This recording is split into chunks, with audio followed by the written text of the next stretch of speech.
How are you doing? Welcome to the Rugby League Coach Podcast, episode 135. This is our third season of the Rugby League Coach Podcast. We've not been kicked out of the podcasting universe yet. My name is Lee Addison. I am the owner of rugbyleaguecoach.com.au, and I'm also author of a book, Rugby League Coach, 13 Game-Changing Conversations to Transform Your Coaching. We'll talk a little bit more about some of the things that you might be able to partake in soon. The quality of coaching in state of origin this year has been, in my opinion, can't think of a better word than hideous. Now, people mistake me for somebody who doesn't love rugby league. And let me tell you this, I absolutely loved Laurie Daly as a player. And I'm a massive, massive Billy Slater fan too, as a player.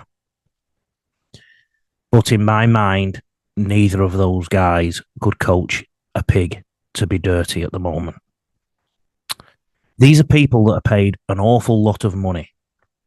And it's not just those, it's the assistants around them too. Now, some of the assistants I know are good coaches.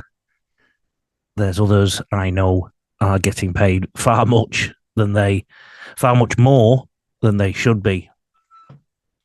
The strategic elements of Origin this year have been absolutely awful. Now, some of you will be listening to this and thinking, Origin isn't about tactics, because that's all you ever hear in the mainstream media. Well, let me tell you something, guys. That's absolute bollocks. Any sport worth its salt, any sports contest worth its salt, teams employ tactics. Are you so crazy as to think that the team doesn't need to be coached, that the players can all coach each other, and that somebody can just stand over it and make sure that they don't do anything wrong? Honestly, if you've played the game and then tried to coach the game, you will realize that your perspective from the playing field is very, very different than your perspective when you're stood back from the training action and the match action. The term that people like to use for this is having a helicopter view of things, where you look over the whole big picture. When you play rugby league, or indeed any sport, you tend to have your job in mind. And quite frankly, under a lot of coaches, it's only the halves and maybe the hooker and maybe the fullback that get an overarching coaching experience about the strategy involved in each game.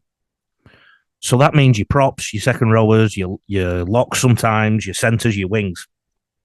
They're just remnants of the system. They're just symptoms of whatever those halves and hooker put on anybody in that spine. And you will know if you've played the game at any level. And I think coaching, you have to play the game at some point. You will know that if you played in any of those fringe positions that weren't in the spine, you might have been told just to do this, run this line, and if somebody's in a better position than you, maybe give them the ball or make sure you stay there in defence. That's all you were ever told. So if all you need to do in Origin, so using the theory that there's no tactics in Origin, players coach themselves, if all you need to do in Origin then is leave it to the players, then that would mean the only coaches we ever see are halves and hookers and maybe a fullback. Well, that's not true, is it? That's not true at all. Let me tell you what's been going wrong in some of these games in Origin 1 and Origin 2. So first of all, Origin 1. I found some problems in the New South Wales attack, but I put them down to first game nerves under a new coach. Mitchell Moses and Nathan Cleary playing together for the first time. The other thing, they had overwhelming momentum. Okay, so the way the game of rugby league is going at the moment, at the top level in particular, but it is also happening in the community game. If you hold the ball, get go forward, build pressure, the opposition will at some point give away a 6-again penalty. Now, those 6-agains are never scrutinised. We might get some kind of indication as to what they're for, but they're never scrutinised in depth.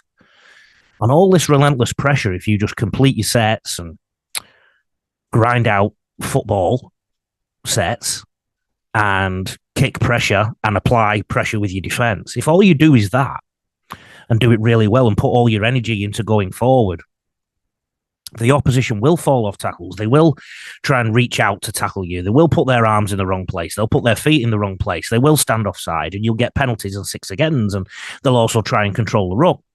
And that's what New South Wales did in game 1. They played a very direct style of football. It was based on attrition. And in return, Queensland offered poor defensive techniques. It was chesty collision. They went for a catch and hold defensive process to control the ruck. And that saw them look to try and caress the New South Wales players down to the ground. But at the same time, they were giving away territory.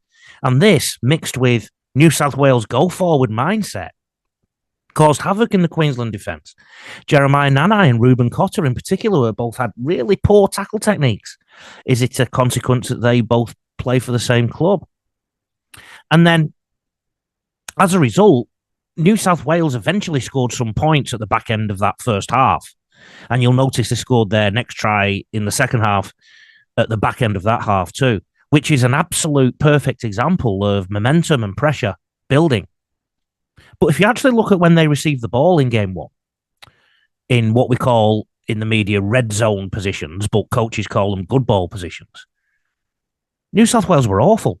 Do you remember at one point, I think it was Cleary or Moses kicked a ball that literally went dead on the full in the in goal when they were building some pressure, and they couldn't score from what we would normally associate with from an attacking position.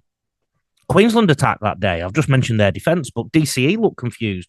He was making poor decisions, and he and Cameron Munster had a frontman obsession. I must say at this juncture, I've heard this morning that Cameron Munster has lost his father, so I've met Cameron Munster. Nothing but praise for the fella as a person. Anything I say about Cameron Munster today is all about his profession and what he does on the field. My deepest condolences go to him about the death of his family, and indeed any player that I ever talk about or coach, none of it is ever personal. It is only about what they do in and around the rugby league sphere. So that's what happened in game 1. Game 2, Queensland were chasing the game. Okay, so they needed to win. So they tightened their nuts and bolts in defence, and also played a little bit more expansively in the right areas. In game 1, they tried to play expansively in their own half without go forward. In game 2, they were more attritional in their half and then tried to play in the right areas. What happened? They got all the momentum from the penalties, the 6 agains. New South Wales in return weren't quite as go forward processed in their mindsets with their attack. They wanted to play a little bit more football. So New South Wales suffered from Queensland's overwhelming momentum. So what happened in the second half? They had to chase the game. Now, again, they scored some tries because of momentum, because of kicks. That's the other thing. They also scored some tries because Queensland defenders just literally did the wrong thing. So Valentine Holmes made a tackle that you would probably take a player out from under 9s for on the left side on Stephen Crichton. On the right side of defence, the hammer came in and tried to make a tackle that Robert Toyer was about to make. And Brian Tuttle went over in the corner untouched. So these are childish schoolboy errors. But once again, when New South Wales were in attacking positions, when they didn't have that momentum, they looked like children attacking, quite frankly. They were taking hit up after hit up after hit up, and they weren't moving the ball. In a set of 6 that you've got in the opposition half, you'd expect the team to at least shift the ball on 2 occasions. And by shifting the ball, I mean 2 or 3 passes that give the ball some lateral movement, that try and attack some space. Remember, the worst tackler in the world is green grass and fresh air. New South Wales were running at players. In some sets, they were doing 4 hit-ups before they did absolutely anything to try and attack. They were also going in some strange directions when it comes to how they were trying to maneuver the Queensland defence. So let me give you some examples on this, okay? And I'll try to describe them as best I can. So imagine you're in attack with me and we're looking at a 10-man Queensland defensive line. If we want to get round them on the left, one of the ways of doing that is to take a play or two to the right and to carry the open side hit up in that process so that it ties up so many defenders on what would be the wrong side of the play the ball, so the right of the play the ball as we look at it. So there's only 10 defenders in a defensive line if there's 2 markers and a fullback. So if we can structure our hit-ups so that we take the ball to the right, maybe near a scrum line, and somebody runs an unders line, let's say it's one of our props, let's say it's Payne Haas because we're pretending we're New South Wales. He runs an unders line, so he ties up 3 or 4 defenders on the right side of the play the ball so that we can shift left. And if he goes in with a mindset that he's going to really get down and play the ball quickly, that's one way you can maneuver a defense. So when we shift the ball left, we might get a passive tackle. If we get a passive tackle, that play the ball will be quicker. If the play the ball's quicker, the next hit up will be even quicker too. And then we can shift back. That's one way. Another way is to maneuver the defense across. So imagine we're in the middle of the field. We get Payne to do that hit up in the corner, into the scrum line, like we just said. But then what we do is we get the halves, so Nathan Cleary or Jerome Luai in this case. Let's pretend Nathan Cleary is the first one to receive it. Jerome Luai stays out of it for now. Nathan Cleary gets the ball and uses some runners around him to penetrate into the Queensland defensive line, back into the middle of the field. So we've made the Queensland defense go to their left, our right, and then we're going back again to the middle. So they're constantly moving sideways. From that hit up, where we've played the ball in the middle as quick as we can, that defense will either have 4 on one side and 6 on the other, or it will have 5 on 5. If it has 5 on 5, then Jerome Luai does what Nathan Cleary's just done, receives the ball off the dummy half, and then hits a runner somewhere around him. And now we've moved the Queensland defense up, across, and back laterally across the field. And then we can have a play back at the Queensland defense on the next play after that.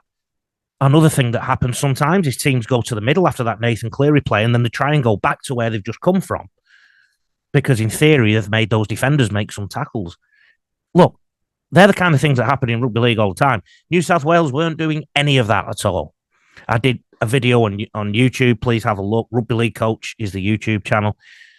And then the other thing is, they had an obsession with the front man.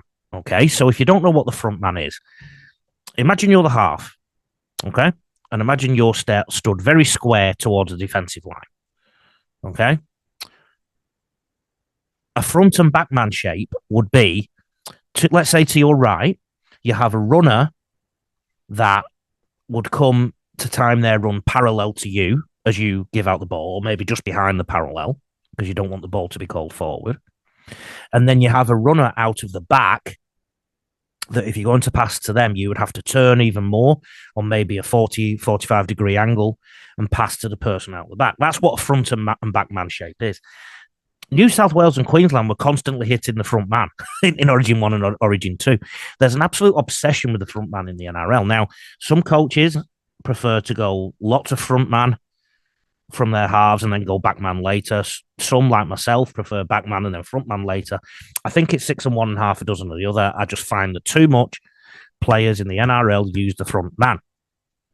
So why is this happening? And we have to look at the selection of coaches such as Billy Slater and Laurie Daly. Celebrity coaches, great players in their day, but zero coaching experience out of where they are right now.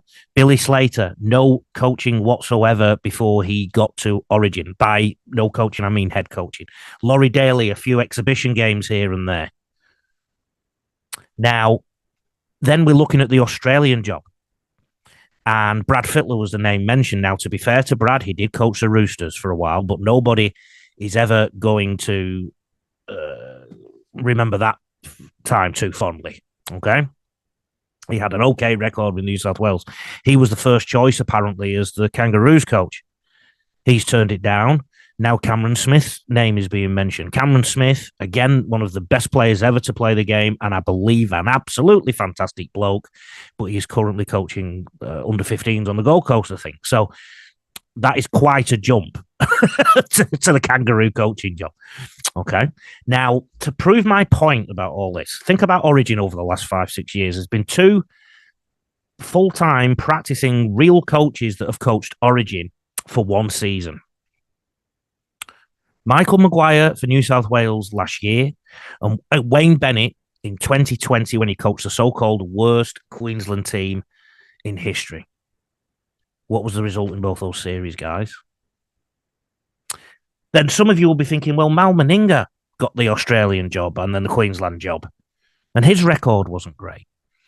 But quite frankly, as I say in my book, Rugby League Coach, 13 Game-Changing Conversations to Transform Your Coaching, Mal, up until the start of this season, had a better win ratio than any Canberra coach that ever coached the team since then. So he actually was a more successful coach than we give him credit for. Also, he has evolved significantly in that time as a coach and as an operator and as a leader. And there are many people that will tell you there was no other coach that could have got Queensland to win those 8 straight. And the people in the Australian camp think he did a fantastic job with the Australia team at a time when the whole brand has been under siege by players picking other countries, and also the other countries getting stronger and getting up to par with Australia. Benji Marshall at West Tigers is another celebrity coach, and I'll be talking a bit more about the West Tigers later. I read this week that he takes part in training. Now, again, remember what I've just said about the helicopter view. You can't do that if your pulse is raised from physical exercise. Paramedics walk to the scene of an injury or a malpractice because they don't want their heart rate to get raised. One of the reasons is that you can't think straight when your heart is beating. And think about Benji's perspective when he's taking part in opposed training or something like that. How can he see what his edges are doing wrong? And these people are getting paid an awful lot of money, honestly.